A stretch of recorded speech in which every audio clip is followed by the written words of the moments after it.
You understand you went in and out of a building with security cameras, right? Yeah. You understand that you went into a building filled with a lot of people. Right. And let's just be honest. You know where this is headed, right? I mean, it's kind of time to take responsibility. This is Eric Cobain, a 49-year-old boyfriend putting on his best I lost control performance after murdering Melissa Wright. I have no idea. It was like an out-of-body experience. I didn't even know what the hell was going on. But little does he know, the way he tells this story will matter far more than the confession itself. Now, detectives will watch him shift blame, fake confusion, and accidentally reveal more control than he ever intended. And the courtroom will never see any of it. And she said to me, "Eric, I'm dead." And that's all I can ever see in my head anymore.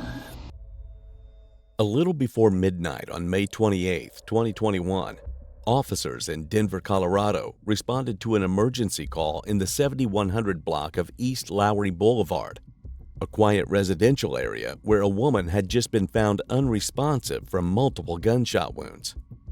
When officers arrived, they found a woman inside her apartment, gravely injured. Paramedics attempted life-saving measures, but the scene made one thing immediately clear. This wasn't an accident. Someone had fired multiple rounds, and whoever pulled the trigger was no longer there. First responders soon identified the victim as 41-year-old Melissa Wright, a special education math teacher in the Cherry Creek School District, a Golden Heart honoree, celebrated for helping students with severe educational disabilities build confidence through work-based learning. Colleagues described Melissa as empathetic, inspiring, and someone who consistently goes the extra mile for her students. Detectives documented the apartment, noting signs of a sudden, violent confrontation. Within hours, suspicion turned toward one person, 49-year-old Eric Cobain, Melissa's on-again, off-again boyfriend. Cobain wasn't at the scene. He hadn't called 911, and by the time detectives began piecing together the evening, he was already gone, driving around the city, sleeping in his car, and eventually checking into a cheap motel off South Broadway. Eventually, he turned himself in. His only explanation so far? That he had lost control after an argument. Knowing my rights and knowing what I am doing, I now wish to voluntarily talk to you. I'm sorry? Knowing my rights and knowing what I am now doing, I now wish to voluntarily talk to you. Well, I do not wish to voluntarily talk to you. I would like a representative, one of the other rights here, so... Okay. Yeah. So you don't want to talk to me? This is kind of your chance, man. Yeah. You understand what I've got, right? Yeah, I do. I just thought I need to have somebody here to talk to you in the presence. If they say I can talk, I will. Okay, well, ultimately that's your decision, right? Yeah. I mean, you're a grown person, and you have the right to do what you want to do, but even if you were to talk to somebody, it's still your decision. Does that make sense? Right. I mean, you're the person that has to make that decision. No one can make that decision for you. You know what I'm saying? Right. And here's the thing, man. I'm just going to lay it out because I like to be straight with people. You're not here by accident, right? I mean, those officers didn't show up where you were by accident. You understand that? I have a warrant for your arrest for first-degree murder. You get that? That means a judge already signed it. Do you know what that means? No. It means I have enough evidence to get an arrest warrant for you. Right away, the detective throws down the warrant to strip Eric of any sense of control. It's a pressure move.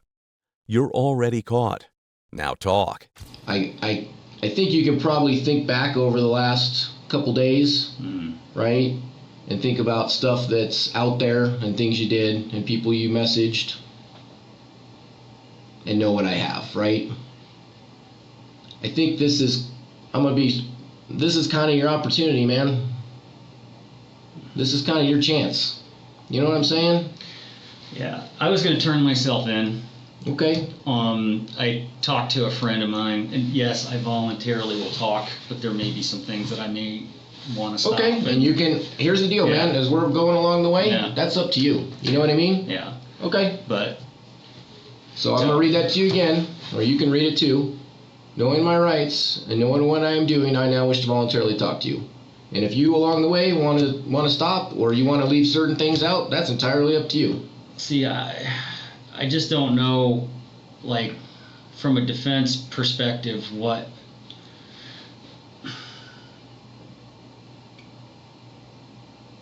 Yeah. I mean, I can't make that decision for Yeah. you. You have to make the decision. This is what I'm telling Yeah. you, okay?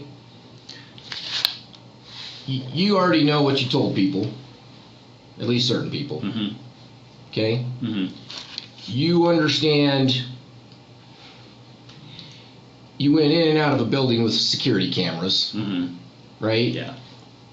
You understand that you went into a building filled with a lot of people. Right. Yeah? There you go. Okay. Yeah.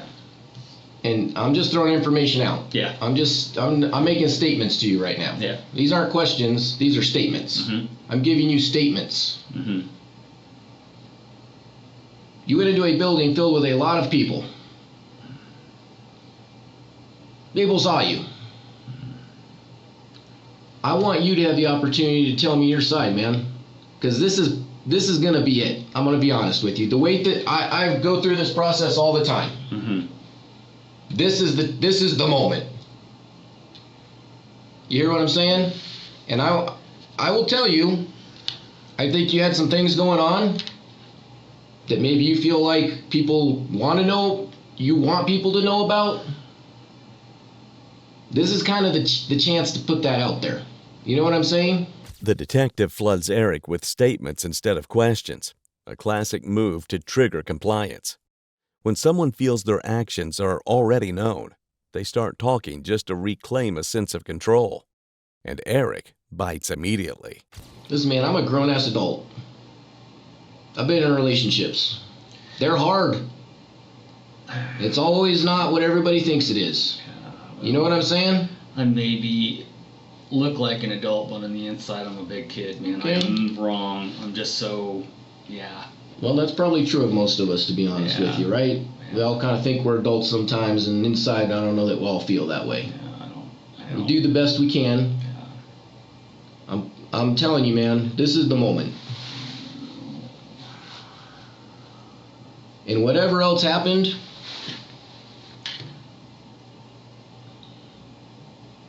I'm gonna throw this out there, Eric, because I'm gonna tell you,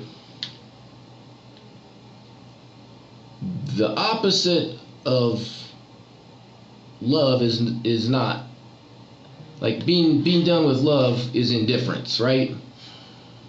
If you got hate for somebody sometimes, and sometimes everybody's kind of got hate for somebody, it's because underneath that's love, right? And here's the deal, man. I have no doubt you love this woman.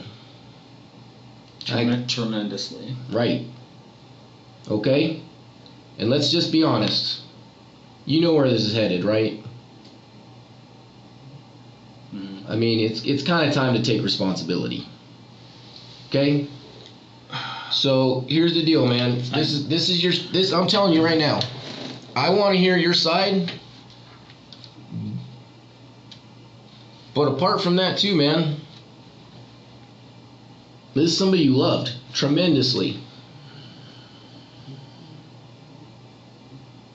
And whatever else has happened, in some ways, this is kind of your chance to make that right. The detective switches to the I understand you routine, the kind of manufactured empathy designed to make a guilty man spill everything. What Eric doesn't realize is that this gentle approach won't just open him up. It will also help remake the killing into something less intentional in the courtroom's eyes. I think I said I was going to turn myself in. Okay. And I talked to like two people and said I was, well, two, there's probably more. But I said I'm turning myself in. Okay. So well, that's obvious why I'm here. And I'd like to talk about that. Okay? I'd like to talk about all of those pieces because I think that says something about you. I think it says something about you some information we got from people, suggestive of what your plan was. I think it says something about you that you planned on turning yourself in. I think there's a sense of responsibility there. And I think the opportunity to take that responsibility is in this moment. And sometimes all of life is in single moments, man. I'm telling you. And that's a hard thing to take sometimes. It's a hard thing to fathom. But this is that moment. Mm-hmm.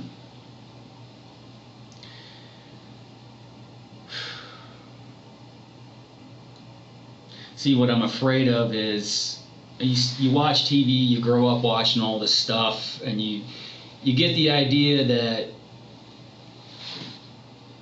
it doesn't. Something worse will come out of it. Now, it can't be any worse than it already is. This is what I'm looking at. I'm like, I gotta just turn myself in. I don't know how it's going to help you to give any kind of account of things that led up to it.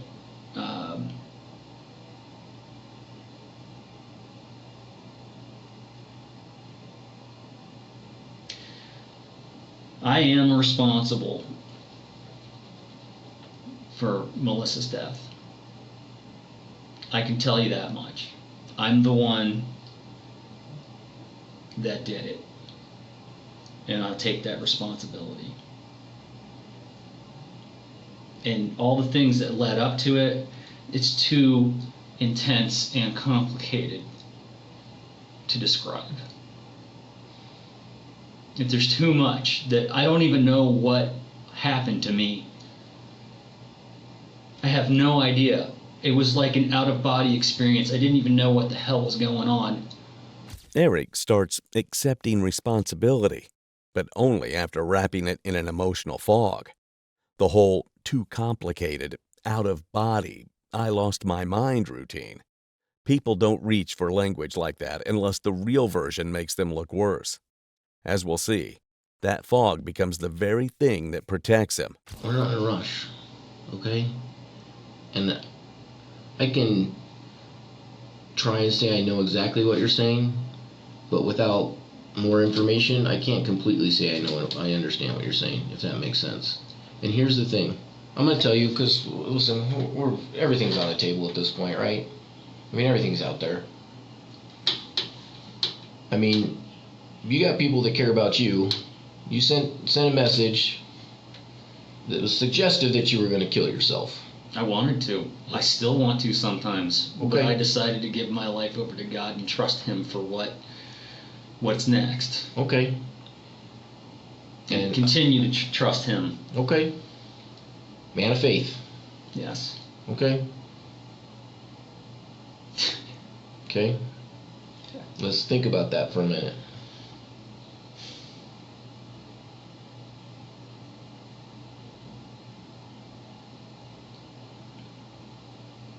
Sometimes responsibility, right?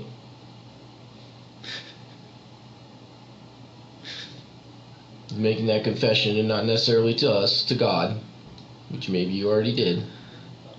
Okay? Mm-hmm. But you're living in this kingdom right now on earth. Oh, in it, not of it. Okay. You're not in that kingdom yet. I know. No, I can't wait to be there. Okay. But you're here now. Yeah. And people of faith, men of faith, can't live one way here and expect to live one way there. So kind of surrendering yourself to all of that means you got to do the same thing on this plane, in this kingdom here on earth. If you're going to be that man of God, it's about taking that responsibility. And I know relationships are complicated. Who doesn't know that? They're hard. And you get places sometimes, especially with the people that mean the most to you. And it just gets turned and twisted. and you kind of lose yourself. The detective weaponizes faith in this moment, turning Eric's guilt and religious language into a funnel toward deeper admission. By framing confession as a moral obligation, he guides Eric straight into revealing motive. I don't know you personally. I only know what I've learned over the last couple days. But I've talked to people who know you. They think highly of you.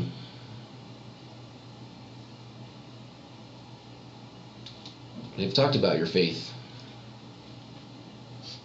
And I'd like to think that you are that person, even in these hard moments. And maybe, Eric, that faith gets tested the hardest at the hardest moments. And it's in those hardest moments when you got to make the hardest decisions. And this is a hard decision. But what's the right decision? How's it gonna help me to give you everything? Like, what do you want to know? I'd like to know anything you want to tell me at this point. To be honest, anything you want to tell me. You want to tell me what led up to this? I want to hear that. Anything you want to tell me, I want to hear. The combination of physical anxiety with verbal calm we're seeing usually means someone is trying to steady themselves while controlling the story. And the detective leans right into it, encouraging him to keep going. I've lost my freaking mind. I didn't even recognize the person that I was that night. That's something we can talk about too.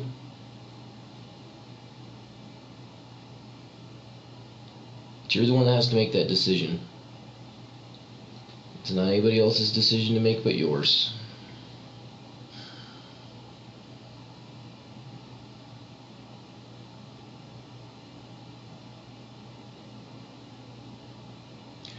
So even if I sign this, I can still go back to that if there's Anytime something you I want want to talk to. Yep. And you need this to proceed any further. You have to be the one that makes the decision. Detective Johnson can't make it for you. I can't make it for you. Nobody in this building can make it for you. Nobody in the entire rest of the world can make that decision for you. It's not anybody else's right or responsibility to make that decision for you. Well, it may not be their right or responsibility, but they might know whether I should or should not go into additional details. He says he lost his mind. And sure, hours later in the interview, anyone would sound calmer. But even in that clarity, he's doing more than just recounting the night. He's managing what parts of it he wants to exist on record. Truly, you really are the only one that can make that decision. Well, I have to have somebody inform me, like a public defender, on what I should and should not be sharing. I already admitted to murdering her. I don't know what else I can tell you. You said it yourself. Relationships are difficult. I lost myself in this relationship for the last 2.5 years and allowed myself to be mentally abused, talked down to, degraded, sometimes in front of other people. There are people that I know in our groups of circle that they're like, are you going to let her degrade you like that? How can you, they know. I have text messages from another girl that was a friend of ours, and she said, I heard you broke up, we're going to take care of you. We know that Melissa wasn't nice to you, she was mean to you. I have stuff like that. It's just, I lost my shit. Point blank. I couldn't handle it anymore. Like, the repeated, emotional hostage taking and terrorism of separating ties with me and then coming back and being okay with it and then not being okay with it, and double standards and being treated like a freaking child. There's a lot of things that it's too much and too overwhelming. You need 2 or 3 counselors, therapists, and a few people else in here to record all this crap. I'm not going to go into that much detail for you. What I will tell you is I lost my shit. I was drunk. I shouldn't have been there. I shouldn't have been driving. I shouldn't have been, I don't know what the hell happened to me. I don't know exactly when I grabbed the gun. I just realized that I had it in my hands. I literally couldn't believe that it was going on. Like, and it all happened so fast, I don't even remember it all. Eric keeps saying he doesn't remember what happened inside that room. But as you'll see later, he will suddenly recall exactly where the gun was stored, how it was loaded, where he stood, how many shots he fired, and the words Melissa spoke as she died. A memory blackout shouldn't sharpen with time, but Eric's does, and the courtroom will never see that contradiction. I remember the beginning of and the end. I know a little bit of argument about I came home, smelled like alcohol. She was mad. She's like, you don't like it when I don't like it when you drink. She's like, maybe you should just go home. And we got into an argument about that. And I said, no. I tried to calm down. And I said, look, I'm okay. It's not a problem. Let's just go to sleep and do our thing tomorrow. And she just escalated and went through the roof and was badgering, belittling, calling me names, stupid, retarded, talking about different things. It's all the same behaviors, and I think something inside of me just said no more. I think that's what happened.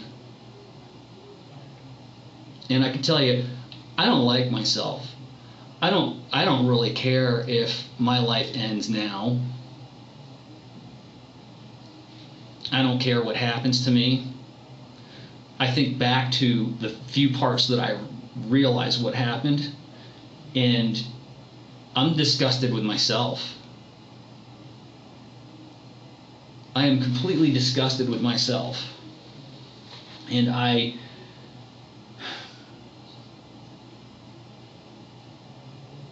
don't want to be here. I'm only choosing to be here because that's not how God wants things to go. So now I'll be of service to God in jail for however long that is. That will be my path. I don't know. I mean, long story short, that's everything in a nutshell. Except that isn't everything. What follows is Eric shifting into the part of the story he once emphasized, the emotional framing, the pressure, the buildup. He moves away from the event itself and starts shaping how he wants it to be understood. It's less about memory now and more about managing perception, and he leans into that without realizing how revealing it actually is. I don't think she cheated on me. There's no question mark there, if you're wondering about that. I was worried about it because she emotionally cheated on me. She'd spend time mostly with older retired guys. She goes sailing with guys out on Cherry Creek Reservoir. She hit on guys at bars just to get a drink. So emotionally, I'm screwed up on the inside. I should have let go of that a long time ago, but I could not let go of her. My therapist told me that I should not be seeing her. She was happy when I moved out 3 months ago. She said we trigger the hell out of each other and we both have the same problems. And we should not be together. She literally did not want to counsel me if I was with her. And everything on the surface, the outside world, Melissa she's wonderful. She's gregarious, she's charming, she tells great stories with great punchlines, she's fun, she's the life of the party. At home, she's abusive. Even her daughter felt that way. She lived with us in a 3-bedroom townhome, and she left because she didn't feel like she could be in a relationship with her boyfriend. They couldn't do anything in our house. They didn't feel comfortable because they would be, they would just feel uncomfortable. They would sometimes feel attacked or marginalized or just like devalued. They would argue forever for over dumb crap like who didn't change the dryer and washer out. He believes he's explaining why he snapped. In reality, he's explaining why he was angry enough to kill. Every day,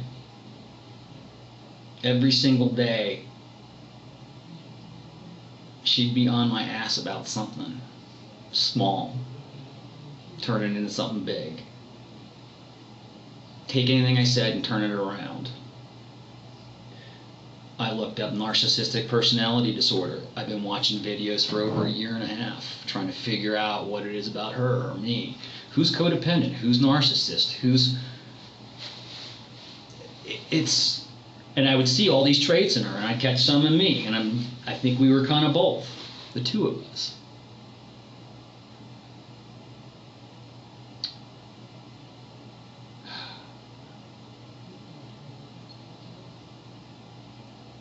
We loved each other and we hated each other. She was OCD and super clean and organized, and I'm more relaxed. Hey, just things go a little bit. She's more black and white. I'm like, okay, a little bit of gray area.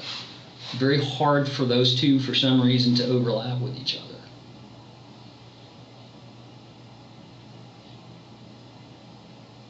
I'd get beat up for things that I'd leave a light switch on, but if she did it, it was okay. Simple little things, but they built up.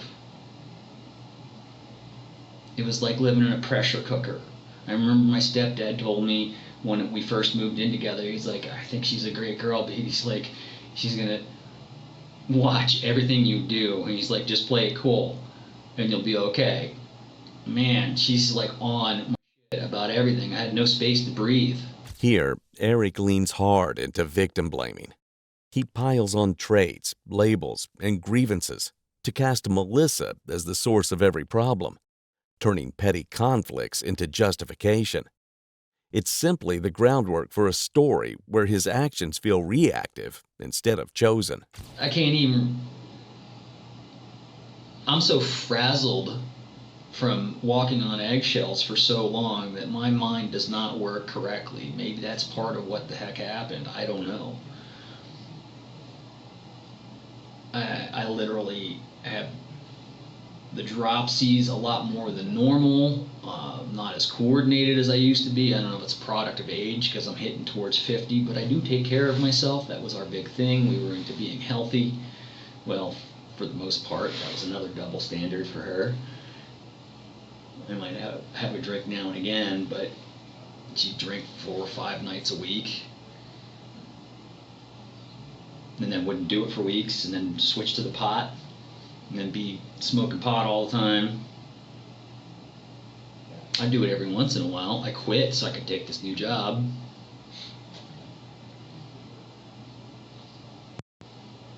I don't know. The detective lets Eric ramble here because every loose thread exposes more than a direct question ever could. It's a hands-off tactic. Give him space, and he'll reveal exactly how he wants this story to sound. And the wild part is that Eric still hasn't signed the Miranda waiver. He's offering up emotional framing and instability before he's even officially agreed to talk. So you pretty much needed me to sign that to be able to say all that crap to you? Is that pretty much... No, I need you to sign that for me to ask you questions. Oh. Okay. Here, I'll wait till she gets back so you can see it signed. That's all right. We're on video. No, okay. Yeah, I don't care if you ask me questions. Okay.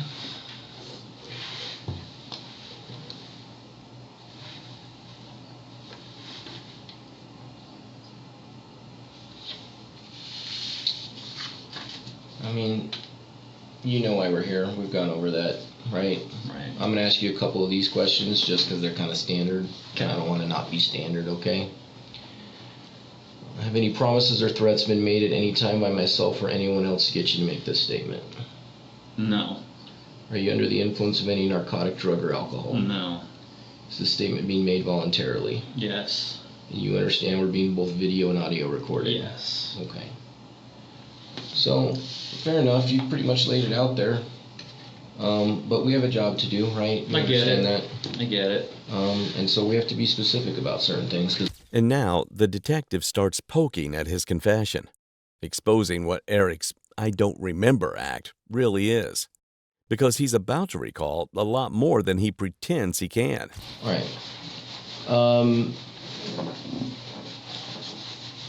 So let's go to Friday. Okay? Friday day. Are you there during the day? No, I was at work. Okay. Where are you working? I work for Xerox Okay. IT Services. Okay. Managed service provider. It's basically 300 plus clients. They send you to a client. You work there for a little bit, get them up to speed, go to another client, Okay. kind of deal. What time did you get off work Friday? Oh my goodness. I think I left at 4 or 4:15, something Okay. like that. Where'd you go? Oh my gosh. Oh, I went to happy hour down at, what is it called? The boardroom down in like southwest area. I forgot the cross streets, Okay. man. It's like maybe Broadway and Dry Creek or something like that. Okay. I'm not sure. You meet people, or it's just? I did. Okay. Yeah, Like yeah. friends? Yeah, people that I know from the meetup groups, Okay. meetup.com, and then up the creek, Okay. ski club. Where'd you go after that? I went to my house, Okay. which is like up off 6th Avenue, and what the heck is the name of a street? I can't even remember. I just know how to get there. Okay. So. Is that Denver, Aurora, somewhere that's- else, that's- Lakewood? That's Denver, Denver. yeah. Okay. Last name? Okay. About what time do you think you were?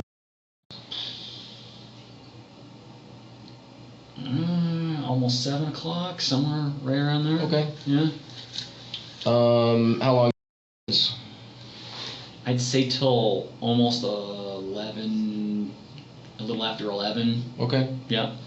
Because I seem to remember texting Melissa right around 11, like 15, something like that. Okay.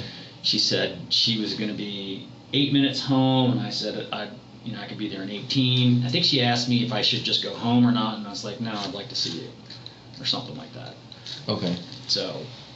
So you're hanging. Assuming when you say you're going these places, you're driving. Yeah. Okay. Mm-hmm. Do you know what time you left? Yeah, like literally like 11. 10 after 11. Okay. How far from is Melissa's? Like 20 minutes. Okay. 23 minutes, I think, I put into the GPS. For someone who keeps insisting his mind doesn't work correctly, Eric's memory sharpens whenever it helps him. He can't recall cross streets or timelines, but the moment the detective asks how long the drive was, he instantly produces a precise answer, right down to the 23 minutes he punched into the GPS. Moments like this quietly undermine his whole fog of memory routine, but they'll never be framed that way in court. Was she home when you got there? Yes. Okay. So tell me what happens when you get in. She was standing in the kitchen with just a shirt on. Okay. And I don't know what she was doing with the coffee maker or something. And I just said, hey, baby. And I came in, I had my bags, and I went to go put them down in her room. I just kind of touched her a little bit, and she was like, you're drunk, you should go home. I was like, what? And I don't remember, because she started getting squirrely with me about it, and when she does that, I got, like, she just started kind of getting weird and just being like, no, you should go home. She's like, hey, I don't like you when you're drunk, and I was like, no, it's okay, baby, I did have some, but it's, I'm okay. She's like, no, I don't want you to be an asshole. She's like, you're always an asshole. I'm like, I'm not always an asshole. And she started talking about how I'm an alcoholic and I'm stupid, and just kind of going like, I don't know. It triggered something inside of me, like that PTSD kind of like stress cortisol feeling. Okay. You know what I mean? Like, but that's constantly. So, like, whenever we start talking, and it's like I feel unheard kind of thing, and she just like hammers on me. That's kind of how it got going, and I think when that happens, I don't really realize like what I'm saying. I just get defensive and just kind of like try to like play it off, or just to avoid the you know the what do you call it? Just the being talked down to, sort of. Okay. You know what I mean?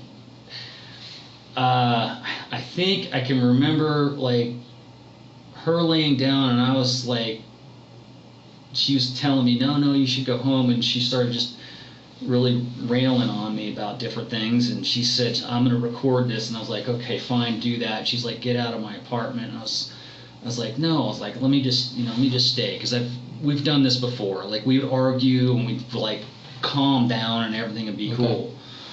And so she's like, I'm going to call the police, and I was like, well, go ahead and call the police. Eric has been playing the victim the whole time. But when someone wants you out of their apartment because you're drunk and you refuse to leave, and when someone threatens to call the police, then it starts to look less like victimization and more like aggression. And when you bring a gun into the mix, well, that aggression turns into murder. I said, okay, I'm going to grab my stuff and I'm going to go. And she said something to the effect of, leave your stuff, I'll just leave it outside, and I don't ever want to see you again, and don't come back, or just, I can't remember all the things, but it really like put me in a different like space. That's where I think things kind of got lost for me, and yeah, I don't really know what happened. I just started trying to grab my stuff, and I think I was going to go out. I didn't go all the way out. I came back in. And then I'm like over her.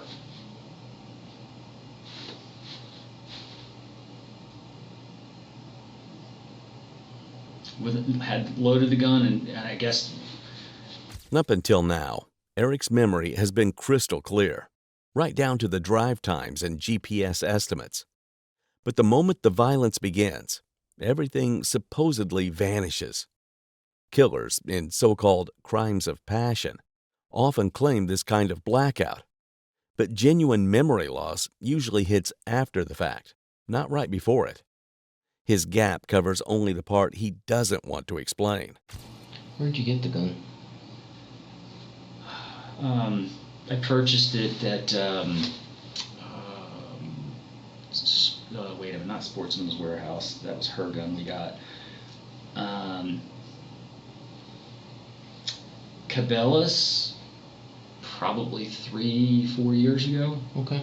What kind of gun is it? It's a 45 compact. Man, I forgot the name of it. Everybody was loving them. I can't remember. I don't know. They're just accurate. What color is it? Black. Okay. Yeah. Is it a Glock? No. It's not Okay. a Glock. I can't remember the name of it right now. I'm sorry. It's alright. Yeah, they confiscated it out of the vehicle. So, okay. Yeah, or I told them it was in the vehicle. Okay. Where in the vehicle is it? It's either in the it's either in the vehicle or it was in that laptop bag. I don't know which, but It's in one of the two. One of the two. It was either going to be under the seat or it was going to be in the little pocket on the back seat. Okay. On the passenger side. Okay. So you mentioned like when you got there, you were bringing your bags with you. Like when you got to the apartment Friday night, did you bring your bags in with you? Oh, or did no. I misunderstand that? No. My car had been broken into. Okay. At her place on the Sunday 5 days prior, like that week, and luckily, I wish they did steal that gun. The gun didn't get stolen. Okay.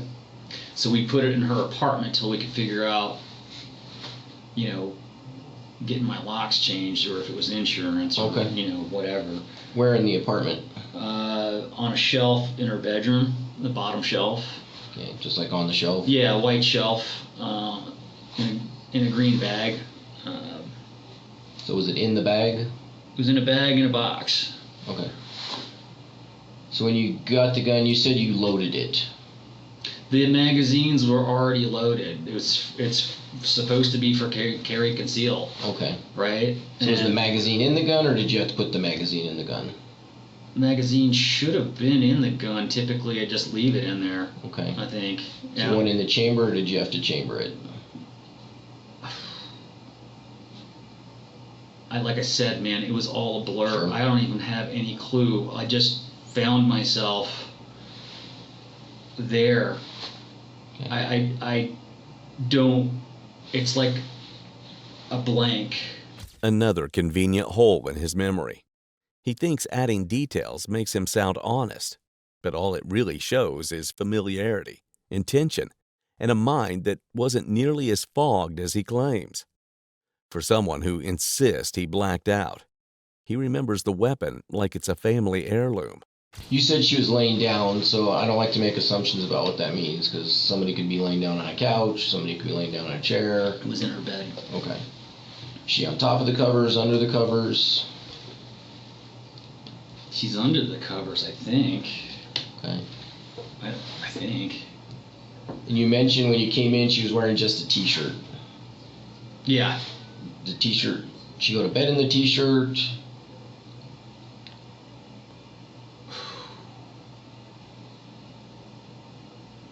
I don't know if she crawled into bed with that t-shirt or not.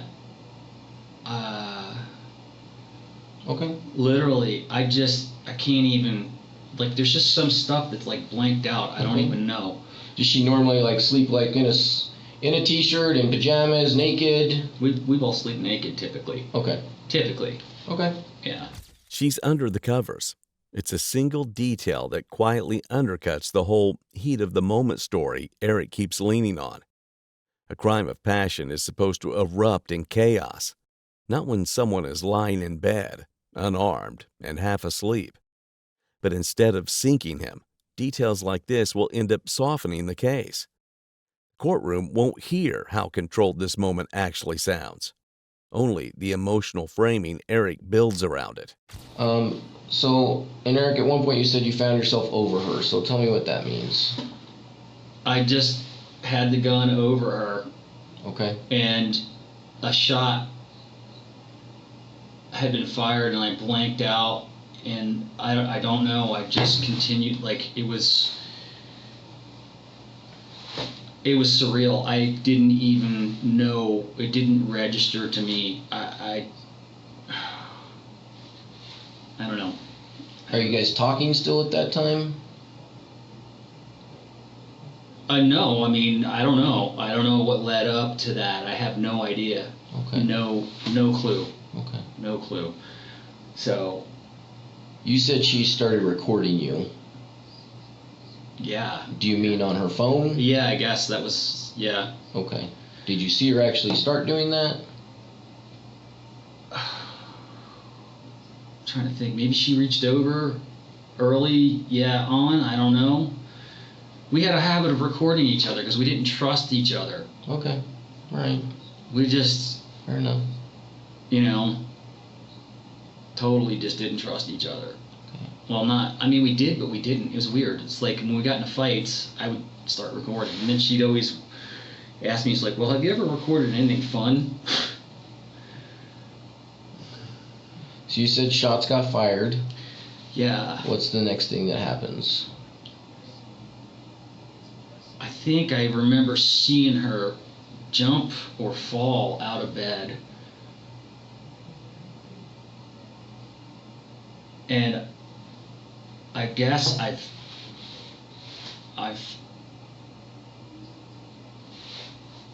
don't know. I had I fired more times in her or something. She said to me, Eric, I'm dead. And that's all I can ever see in my head anymore. Okay. Is Eric, I'm dead. What Eric leans on here echoes an idea from the book The Stranger by Albert Camus. You don't need to know the book to get it. It's the idea that the killer isn't really choosing. The world just pushes him forward. In the novel, the shooter claims the sun was in his eyes and the trigger gave, as if the gun acted on its own. That's the move Eric makes here, turning the shooting into something automatic, something that happened to him instead of something he consciously did. From here, detectives will get him to recall what happened immediately after, which, again, he remembers all of. What's the next thing you do?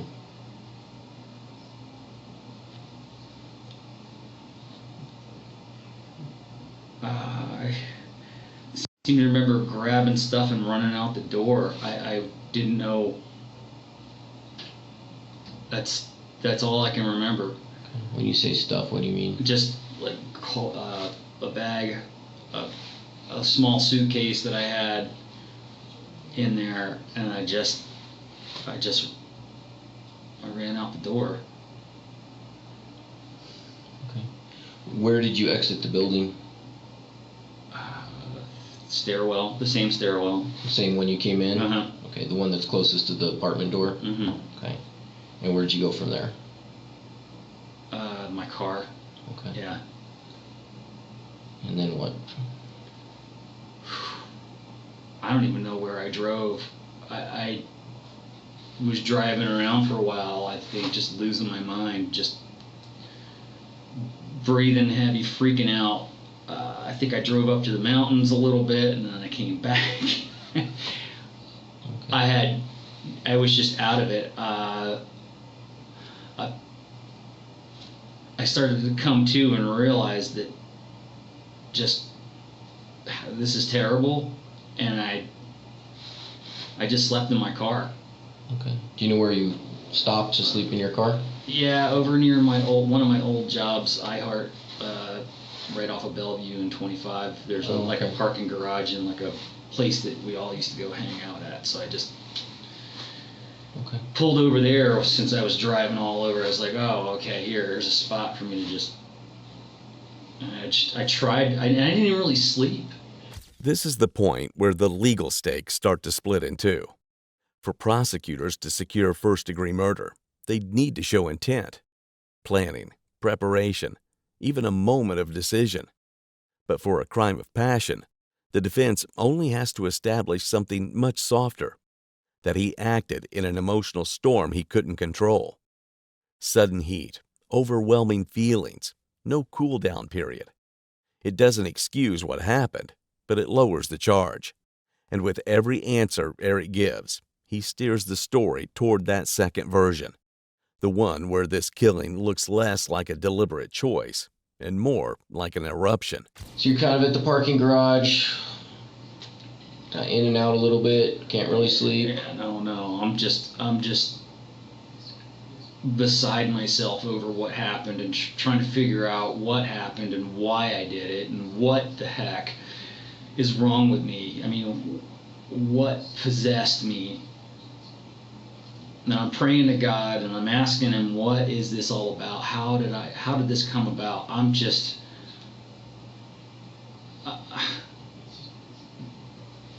still not quite as intense then, but I still feel that way. Same questions. Okay. When did you leave the garage? I don't know, everything after that is, again, kind of a blur. Maybe 8 o'clock in the morning or something. Okay. I'm guessing. No, maybe it was closer to 10.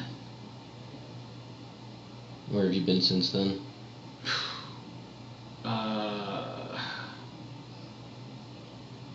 Where have I been? I don't even really. I stayed at a cheap motel on Broadway. You know which one? Lucky something like that. Yeah, I remember the Wi-Fi was like think it's Lucky, whatever. Like South Broadway? South Broadway. Okay. Yeah. So, other than that, I don't know. Does having a packed bag and then staying at a hotel hurt or help the crime of passion defense? This is exactly the question the detective will soon ask. So when you left, what did you take with you? My suitcase and a bag, some loose clothes. Okay. Okay. Yeah. Is that stuff that was just kind of you had at the apartment because that's where you've been staying? Yeah. Yeah. Okay. Yeah. And what made you grab all that stuff?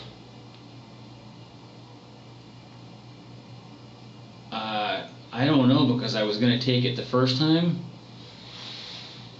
I just grabbed. I don't know. I just grabbed it. Okay. So. All right. Yeah. And I know we talked about you leaving, and then you end up at the parking garage, Mm-hmm. and you call your mom, you call Brian, but you leave voicemails for both. Mm-hmm. You message Maria. Mm-hmm. You said you turned your phone off. Yeah. Why did you turn your phone off? I was trying to get some sleep, and I also figured, people would be, trying to call, and I knew that I was going to have to turn myself in, but I didn't want to be tracked. Okay. So, Fair enough. So I turned it off. Okay. Eric claims he was on his way to turn himself in. The noble, responsible version of the story he keeps coming back to. But then he casually admits he turned his phone off so he couldn't be tracked. That's not surrender. That's evasion. It's a contradiction that says far more about his state of mind than he realizes. And it completely undercuts the "I wanted to do the right thing" narrative he's been selling since the minute he sat down. From the time you left and put all that stuff in your car, and you said you had some loose clothing you were carrying too? Yeah. Okay. Have you thrown anything out or discarded anything? Mm-hmm.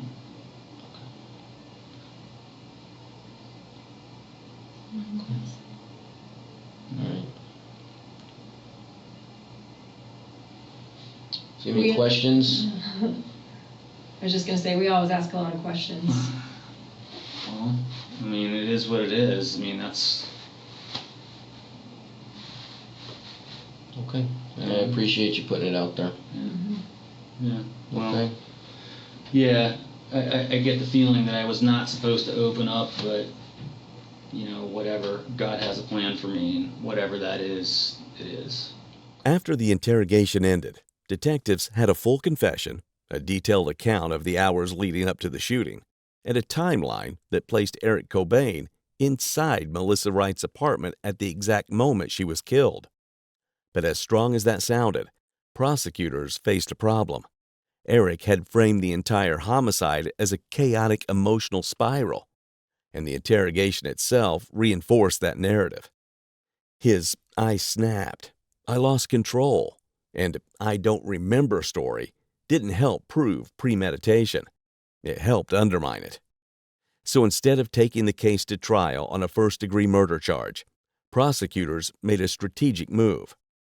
4 months later, on September 9, 2021, Eric Cobain pleaded guilty to second-degree murder with a domestic violence factual basis, a charge that carries a wide sentencing range but avoids the requirement of proving intent beyond a reasonable doubt.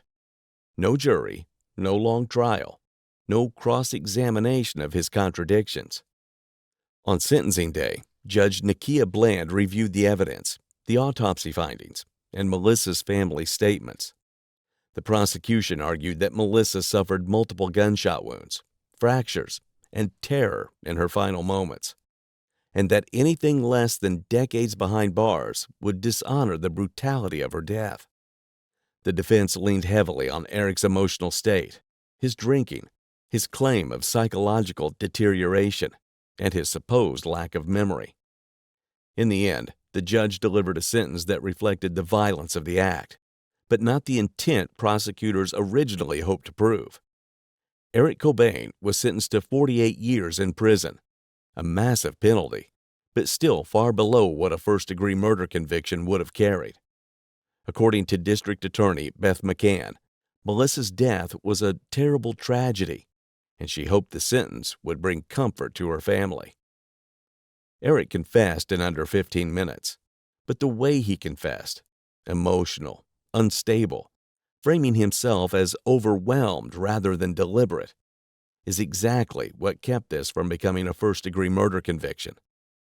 If you want to see how interrogations shape the outcome of real cases, sometimes more than the evidence itself, make sure you're subscribed. The next case is even harder to believe. Thanks for watching.